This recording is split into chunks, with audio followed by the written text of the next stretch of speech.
Muy bien, la pregunta 20 dice: el orificio miopectíneo de Fruchat tiene como límite superior, o sea, la parte superior del orificio miopectíneo, o del cuadrilátero miopectíneo también puede decir. A, dice músculo psoas-ilíaco, músculo recto del abdomen y su vaina, o sea, el estuche de los rectos, oblicuo menor y transverso del abdomen, línea pectínea del pubis, o el arco de Douglas, ¿no? La pregunta 20. ¿Cuál será el límite superior del cuadrilátero miopectíneo? El músculo psoas-ilíaco, ¿será o no?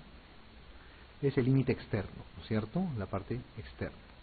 El músculo recto del abdomen, ¿será o no? Es el límite interno ya también. El oblicuo menor y el transverso, ese es el límite superior, ¿no es cierto? Acuérdense del tendón conjunto, ¿no es cierto? El tendón conjunto. Muy bien, la línea pectínea del pubis no es, el arco de Douglas tampoco. El límite inferior es el ligamento de Cooper, pues, ¿no? Eso ya hemos mencionado ya, el ligamento de Cooper. Muy bien, del ligamento de Cooper también, por ahí tienen que recordar, es útil en dos cosas.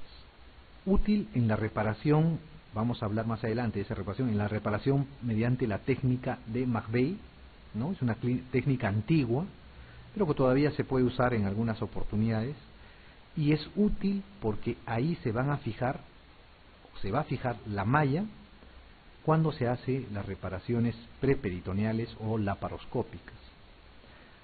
Las cirugías laparoscópicas de las hernias o las cirugías preperitoneales se hacen fijando la malla en el ligamento de Cooper, ¿okay? También por ahí podrían preguntar eso.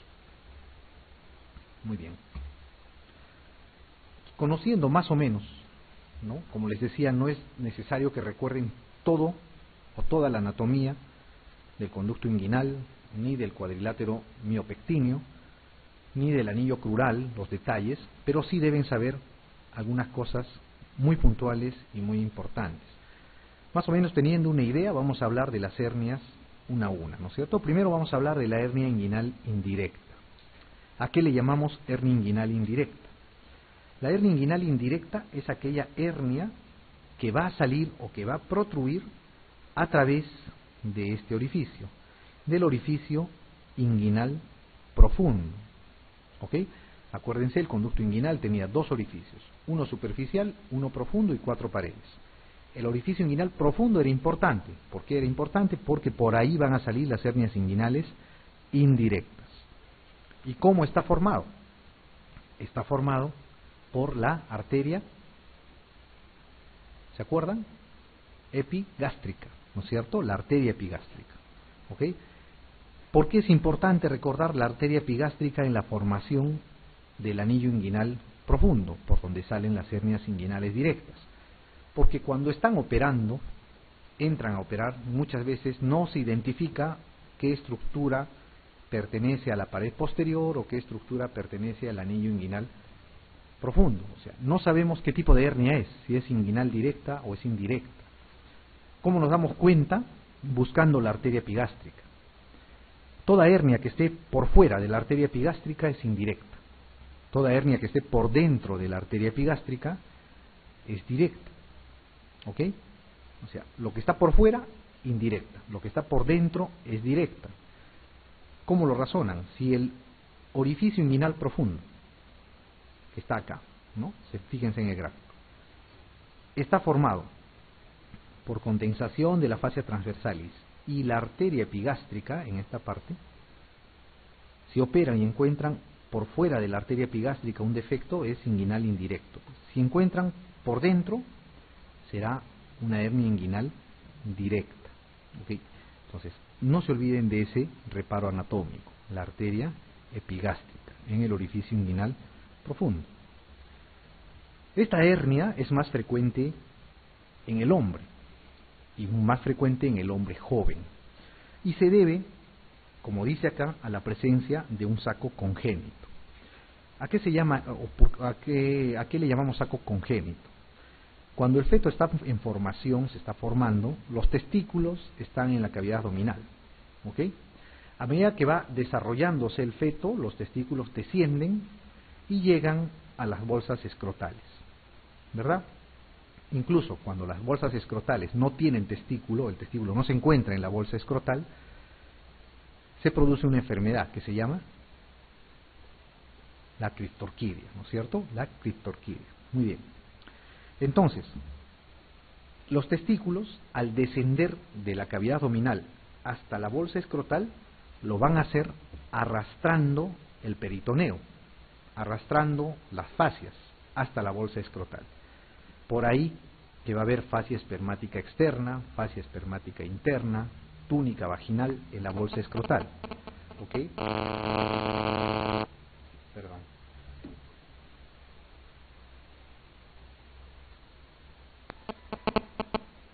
Mejor lo apagamos. Ya les decía que cuando descienden los testículos arrastran el tejido de las paredes abdominales. Por ende, en las bolsas escrotales van a encontrar fascia espermática externa, fascia espermática interna, túnica vaginal. Estas estructuras van a depender de la aponeurosis del oblicuo mayor, de la aponeurosis del oblicuo menor del transverso, van a depender del peritoneo. ¿Por qué? Porque al arrastrar, va a arrastrar también la pared. ¿Ok? Y por eso va a descender, esas estructuras van a descender hasta la bolsa escrotal. Entonces, al descender deja un camino, deja un conducto. Al descender el testículo hasta la bolsa escrotal, va a dejar un conducto. Ese conducto se llama peritoneo vaginal. ¿Por qué? Porque va a unir la cavidad peritoneal a la túnica vaginal del testículo. ¿Ok? Este conducto por donde desciende el testículo normalmente se cierra, se oblitera. En algunos casos puede permanecer permeable. Si permanece permeable,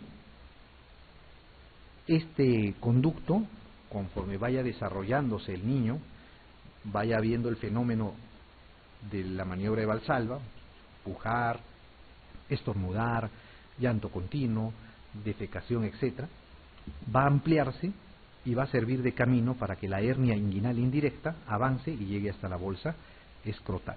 ¿Ok? Entonces, la hernia inguinal indirecta que sale por el anillo inguinal profundo debe su aparición a la presencia del conducto peritoneo vaginal o la presencia de saco congénito.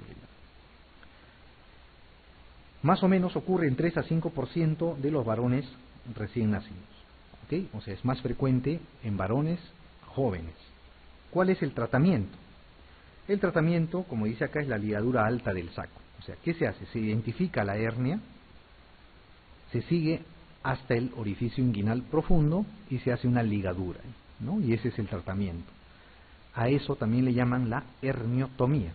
¿Ok? Han preguntado alguna vez en un examen de recientado. El tratamiento de la hernia inguinal indirecta es la herniotomía. Muy bien. ¿Qué más debemos recordar? Como les decía, la persistencia del conducto peritoneo vaginal va a producir la hernia inguinal indirecta. Sale por el anillo inguinal profundo y si es que llega hasta la bolsa escrotal, se va a llamar la hernia inguino-escrotal. Si llegara hasta la vulva, es mucho más raro en mujeres, va a ser la hernia inguino-vulvar. ¿Ok? Pero por la persistencia del conducto peritoneo vaginal debido al descenso del testículo, normalmente esto se da más en los pacientes de sexo masculino y en pacientes jóvenes. Paralelamente tenemos el otro tipo de hernia inguinal. La que hemos descrito es la hernia inguinal indirecta. Esta que vamos a describir ahora es la hernia inguinal directa.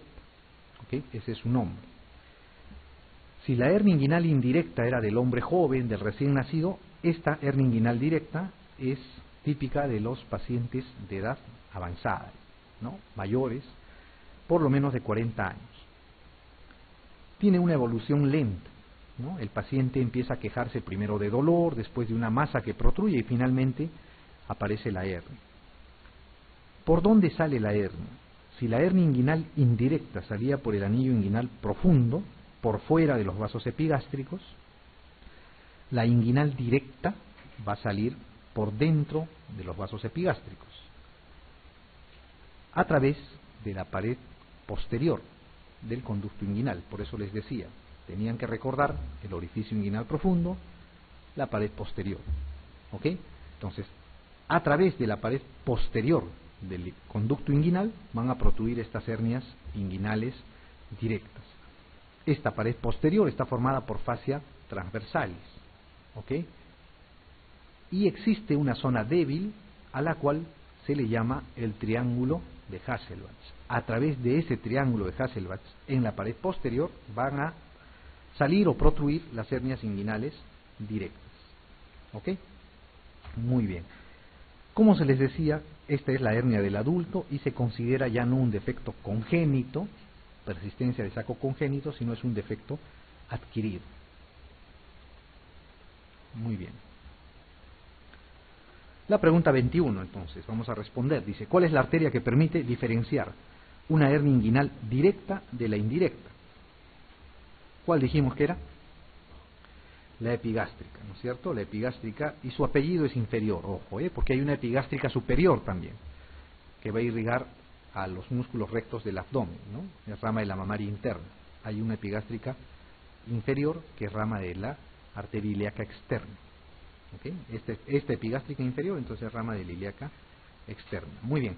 La 22 dice, la hernia inguinal directa es aquella que emerge por el triángulo de Calot, el anillo inguinal profundo, el anillo inguinal superficial, el anillo crural o el triángulo de Hasselbalch.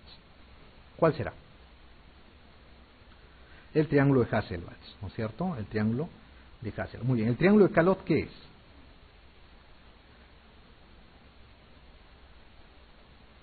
Claro, ¿no es cierto? El triángulo de Calot es un triángulo que se encuentra en el ilio vesicular, ¿verdad? Está formado por el conducto cístico, el hepático común y la arteria cística.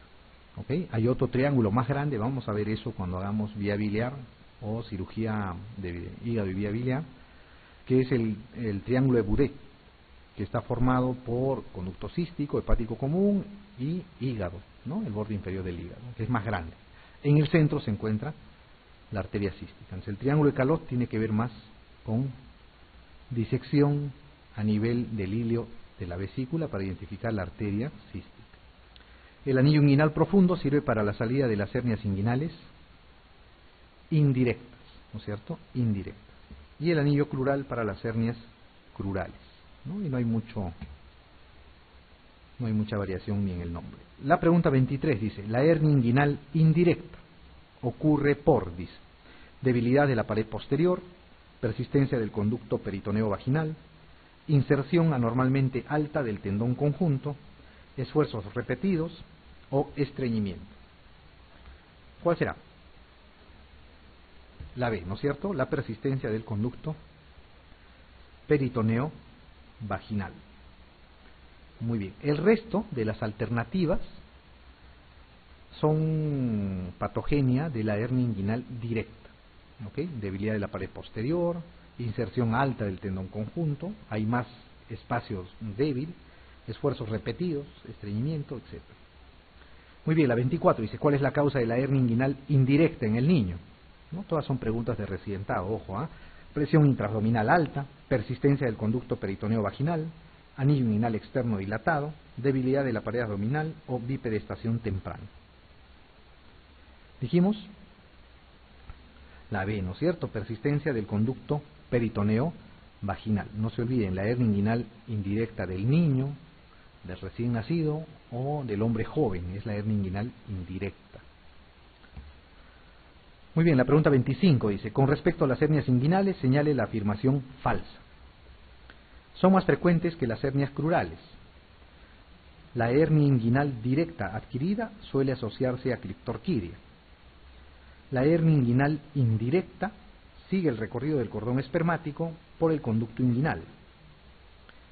Las hernias inguinoescrotales son de tipo indirecto. El tratamiento definitivo de una hernia inguinal es siempre quirúrgico. ¿Cuál será lo falso?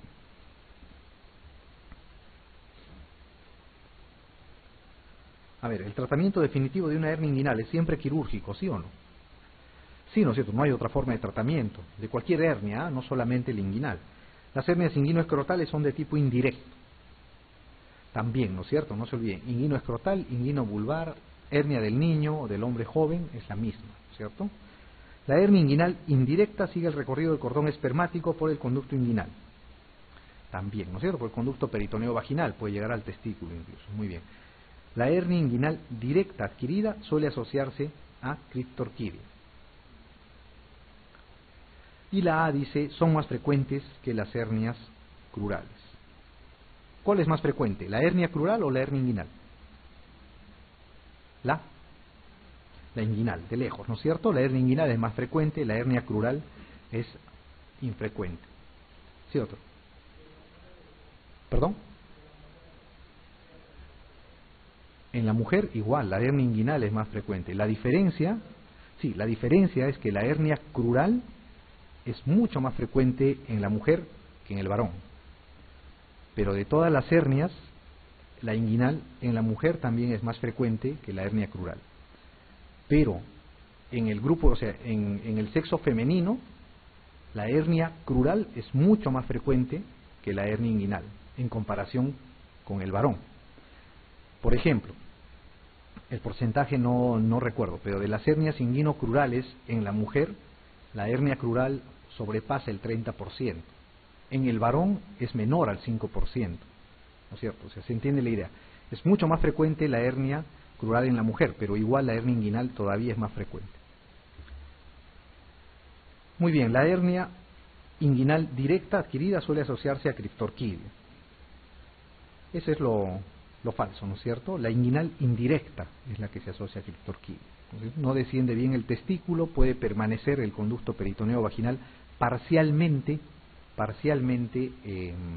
abierto, especialmente si es que el testículo está en la región inguinal. ¿Okay? Si hay una criptorquidia con el testículo en la región inguinal, suele asociarse a una hernia inguinal indirecta.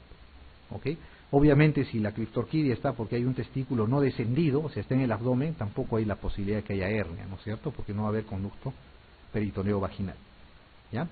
Pero, normalmente la mayoría de las hernias inguinales se encuentran en el trayecto, ¿no? Cerca a la región inguinal o en la región inguinal. En esos casos sí se asocia a hernias inguinales. Muy bien, la 26 dice, ¿cuál de las siguientes hernias sigue el camino del cordón espermático con el músculo cremaster? Hernia crural o femoral, hernia inguinal directa, hernia de Spiegel, hernia intersticial o hernia inguinal indirecta. ¿Cuál dijimos? La E, ¿no es cierto? La hernia inguinal indirecta. Muy bien, estas son, para que recuerden, las hernias de la pared posterior. De las hernias de la pared posterior tienen que recordar que hay dos: la hernia dorsal, llamada de Greenfield, y la hernia lumbar, que es de Petit. De las dos, muchísimo más frecuente, a pesar que ambas son raras, es la hernia lumbar o de Petit. ¿Ok? De ahí viene la pregunta, la 27, dice, ¿cuál de estos tipos de hernia no aparece en la pared abdominal anterior? La hernia umbilical, la hernia de Spiegel, la hernia incisional, la hernia de Petit o la hernia epigástrica. ¿Cuál será? La hernia de Petit, ¿no es cierto? La hernia incisional es una eventración, ¿ok? Es una hernia ventral producida en una cirugía previa.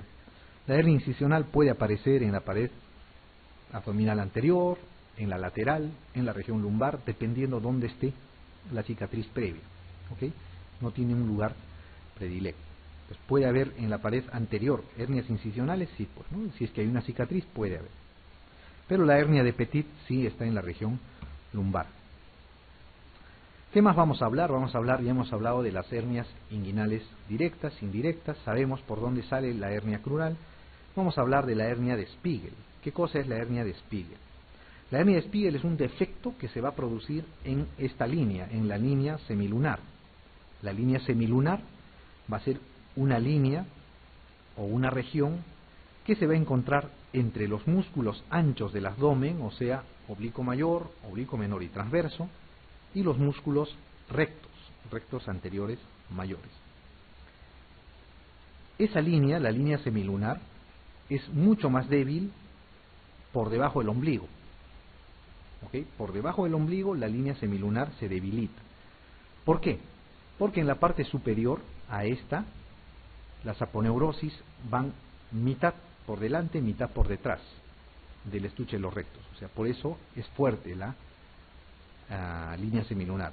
Pero en la parte inferior al ombligo, todas las aponeurosis van por delante del estuche de los rectos y hacia atrás solamente hay fascia transversalis, por eso es más débil. Y por eso las hernias de Spiegel, como dice acá, el 90% ocurren a más o menos 6 centímetros distales a la cicatriz umbilical, que es la zona de mayor debilidad de la línea semilunar.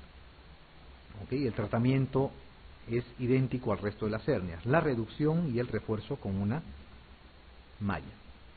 Muy bien, la 28 dice, referente a la hernia de Spiegel, dice, es una hernia mixta en pantalón, es una hernia que atraviesa el anillo inguinal, es una hernia deslizada cuyo contenido es el colon, se produce en el borde lateral de la vaina de los rectos, su presentación por lo general es supraumbilical. Es marcarla correcta, ¿no es cierto? Esa es la pregunta 28. Referente a la hernia de Spiegel, marque lo correcto. ¿Cuál será?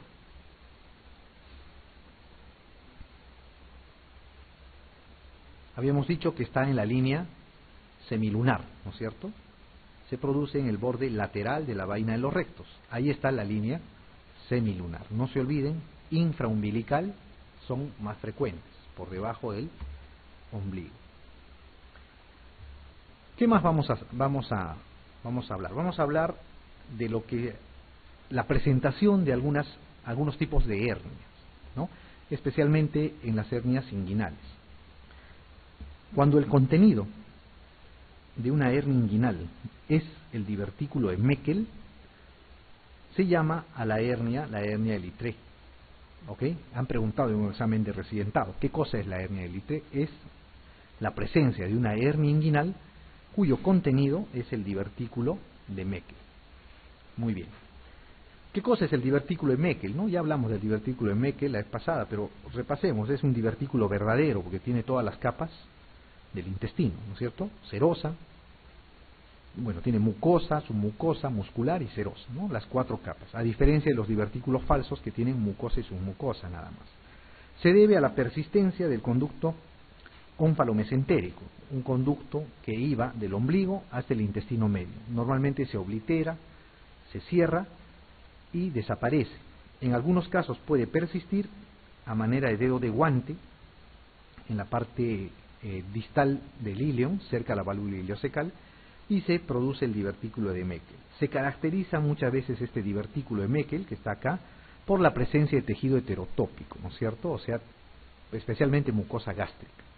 Produce ácido clorhídrico, produce irritación de la zona, ulceración, sangrado, y por eso el síntoma principal del divertículo de Meckel es el sangrado. ¿Ok?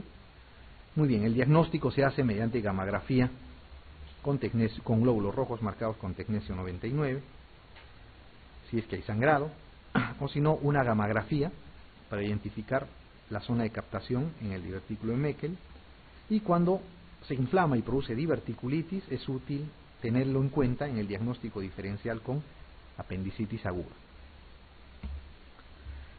¿Qué otro tipo de hernia tienen que saber? La hernia de Richter. La hernia de Richter es aquella hernia en la cual solamente el borde antimesentérico está atrapado dentro del saco herniario, dentro de la hernia, ¿no? O se estrangula el borde antimesentérico del ácido intestinal. Es importante, ¿por qué? Porque al solamente ser o estar atrapada el borde antimesentérico, todavía va a existir el paso del contenido intestinal hacia la parte distal. Entonces, a pesar de ser una hernia estrangulada, puede en un inicio, en las primeras horas, presentar eliminación de gases, de heces y no tener distensión abdominal. ¿Ok? Puede pasar o puede haber eso y puede retardar el diagnóstico. Pero es útil recordar, si encuentran una hernia donde está estrangulada solo el borde antimesentérico, es una hernia de Richter. La otra es la hernia en W, de May. Esta hernia en W es importante. ¿Por qué? Esta es la parte interna o intraperitoneal en el esquema y esta es la parte extraperitoneal, donde está el saco. Si ustedes entran a operar, aperturan el saco, ingresan, ven las asas completamente rosadas a este nivel y no revisan todo el contenido, no jalan y no revisan para ver la continuidad del intestino y solamente lo reducen, podrían dejar esta zona de isquemia o necrosis dentro del abdomen, ¿no? Y esto se podría perforar más adelante. Si se necrosa, se perfora y produce una peritonitis, ¿ok? Entonces, estas hernias en W son útiles porque eventualmente en su presencia uno puede reducir contenido necrosado, ¿ok? Porque la necrosis no está dentro del saco, eso es importante, está en el intraperitoneal, o sea, en el intraperitoneo, dentro de la cavidad abdominal. Y la otra, es más rara, casi es anecdótica, pero se las pongo para que la tengan presente, es la hernia de Amyat. La hernia de Amyat es una hernia inguinal donde se va a encontrar el apéndice inflamado. Ojo, no es el apéndice, sino el apéndice inflamado, o sea, una apendicitis, ¿ok? O sea, hay veces uno entra a operar una hernia inguinal pensando que está encarcelada o estrangulada por mucho dolor y lo que encuentra en el saco es el apéndice inflamado, ¿ok? Rarísimo, descrito de vez en cuando en la literatura, pero por ahí, como anécdota, se los pongo. Los más frecuentes que deben recordar y van a ver va a ser la hernia de Richter y eventualmente la hernia deslizada de Littré, ¿ok? Las dos. Muy bien, esta fue pregunta de residencia. Dice, el contenido de una hernia de Littré es, ¿qué cosa? El divertículo de Meckel, la vejiga, el íleon terminal, el colon sigmoides o el apéndice secal. ¿Cuál será? ¿Cuál dijimos que era? El divertículo de Meckel, ¿no es cierto? Muy bien. La pregunta 30 dice, la hernia de Richter consiste en una hernia que contiene el apéndice secal, que contiene el divertículo de Meckel, incarcerada de solo una porción de la circunferencia ileal, o sea, pellizcamiento lateral, incarcerada del ciego o deslizada con el sigmoides. ¿Cuál será?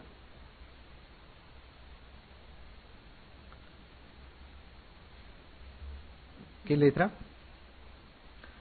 La C, ¿no es cierto? Habíamos dicho, ¿no? Solamente una porción o el borde antimesentérico del haz intestinal se encuentra lesionada. Muy bien, la pregunta 31 dice, la hernia de Petit y de Greenfield se presentan a nivel D, la pared abdominal posterior, la zona infraumbilical, la región inguinocrural, la zona sacrociática o los orificios sacrociáticos. ¿Cuál será? ¿Qué alternativa? La A, ¿no es cierto? La pared abdominal posterior, ¿ok? O la región dorsolumbar también les podrían poner. Muy bien, sabiendo lo que son las hernias, vamos a hablar de las reparaciones, ¿no?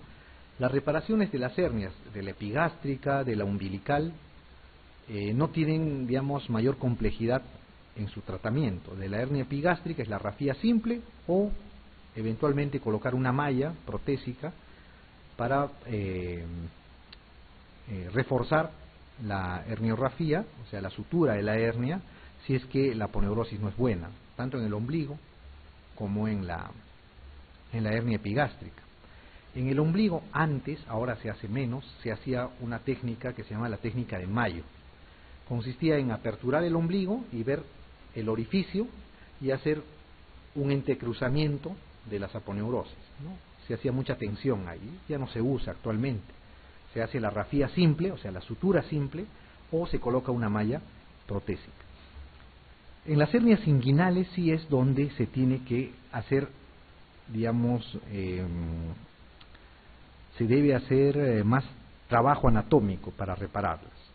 Existen muchas técnicas para la reparación de las hernias de la pared abdominal, ¿ok? Las principales están acá: la técnica de Bassini, McVeigh, Schuldeis, Lichtenstein, ¿ok? En las hernias inguinales. En las hernias inguinocrurales están las técnicas laparoscópicas, por ejemplo, la TAP, la TEP. La técnica de Nyhus, la técnica de estopa, son técnicas preperitoneales. Nyhus y estopa son parecidas a las técnicas laparoscópicas, solo con incisión, mediante corte. Hay otra técnica que se hace más en América Latina que la de estopa es con doble P, por si acaso, que es la técnica de Rives, parecida a la de estopa, ¿no? Solamente que lo describió otro autor. Y la técnica de Mayo es la que les acabo de mencionar en el ombligo, ¿no? Que actualmente ya no se usa. Entonces vamos a hablar rápidamente de lo principal, de lo más saltante de estas técnicas. La técnica de Bassini es la primera técnica que se usó para la reparación de las hernias inguinales. Históricamente tiene esa importancia. ¿Qué se hace? Se apertura la piel, se llega a la aponeurosis del oblicuo mayor, se secciona esta, se identifica el cordón espermático, se lo libera y se busca este tendón, que es el tendón conjunto, y se sutura al ligamento inguinal. Eso podrían preguntarles. No les van a preguntar vía de acceso, cuántos puntos hacen, qué sutura usan, sino la técnica de Bassini. ¿Qué cosa une? El tendón conjunto al ligamento inguinal. Eso deben de recordar de la técnica de Bassini, nada más. No les van a preguntar cómo acceden, qué planos usan, qué arterias ligan, sino qué unen. Acuérdense, tendón conjunto y ligamento inguinal. Después de la técnica de Bassini se ideó la técnica de Marvey, que tiene menos recidiva que la técnica de Bassini, siendo aún todavía o estando aún en boga en esa época la técnica de Bassini. Entonces la técnica de Marvey consistía en hacer algo parecido. Se abría la piel, la aponeurosis del oblicuo mayor, se identificaba el cordón espermático, se lo lateralizaba y se unía el tendón conjunto ya no al ligamento inguinal, sino al ligamento de Cooper, que está más abajo. Entonces eso les podrían preguntar de la técnica de Marvey, que une el tendón conjunto al ligamento de Cooper, ¿ok? Al ligamento de Cooper. La técnica de Schuldeis, no creo que no hay gráfico acá, pero la técnica de Schuldeis consiste en la sutura con surjet continuo en varios planos de la fascia transversalis. Es una técnica que dicen, ¿no? Por eso lo pongo entre comillas, dicen que tiene buena, que tiene menos recidiva, menos dolor que las técnicas de Marvey y la técnica de Bassini. Pero esos resultados que proporciona un instituto, que se llama el Instituto Schuldeis, en Norteamérica, no se han reproducido en otros establecimientos, en otros institutos. Por eso es que no se han popularizado. La técnica de Schuldeis solo se usa en ese instituto, en el Instituto de Schuldeis, ¿ok? Hay algunos que han intentado, hay cirujanos acá en el Perú que hacen ese tipo de reparación, pero sus tasas de recidiva no son las que describe el Instituto Schuldeis, que son menos del 2%, ¿ok? Entonces, esa técnica no está generalizada a nivel mundial, ¿no? Más que nada en ese instituto. Podrían preguntarles, han preguntado alguna vez en la ENAM, me parece, la técnica de reparación de hernia inguinal que usa sutura continua en varios planos. En la fascia transversal y se llama, es la técnica de Schuldeis, ¿ok? La técnica de Schuldeis. Eso recuerden, varios planos de sutura en la fascia transversalis. Esa es la técnica de Schuldeis. Muy bien. Y esta técnica que les estoy mencionando, o que les pongo acá, es la que más se usa actualmente y es la que les podrían preguntar. Han preguntado ya algunas preguntas sobre esta técnica. Se llama la técnica de Liechtenstein. Esta técnica es una relativamente nueva técnica operatoria para la reparación de las hernias inguinales, no tiene más de 15 años, y consiste en la colocación de una malla protésica, normalmente de polipropilene. Ese es su nombre, el polipropilene.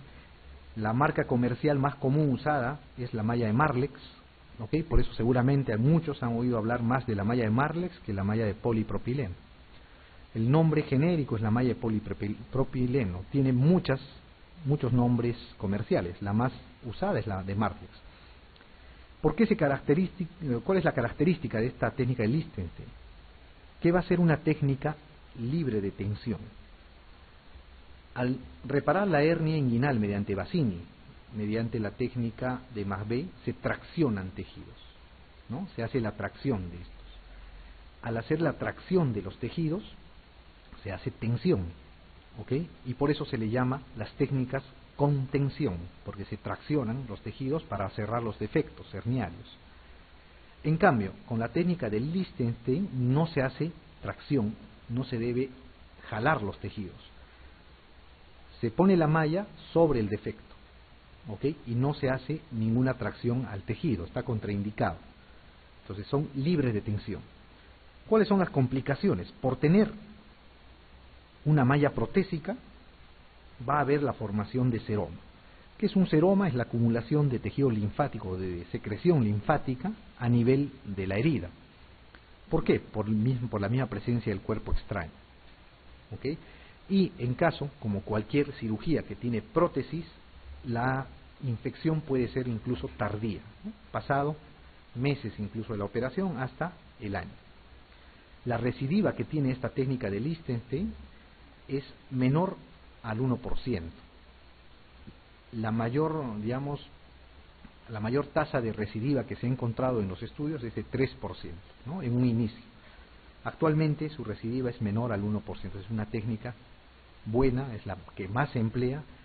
Al no hacer tensión, duele menos, tiene menos complicaciones y normalmente la tasa de recidiva, al ser tan escasa, se prefiere incluso a las técnicas laparoscópicas. Muy bien. Este es un video, me parece,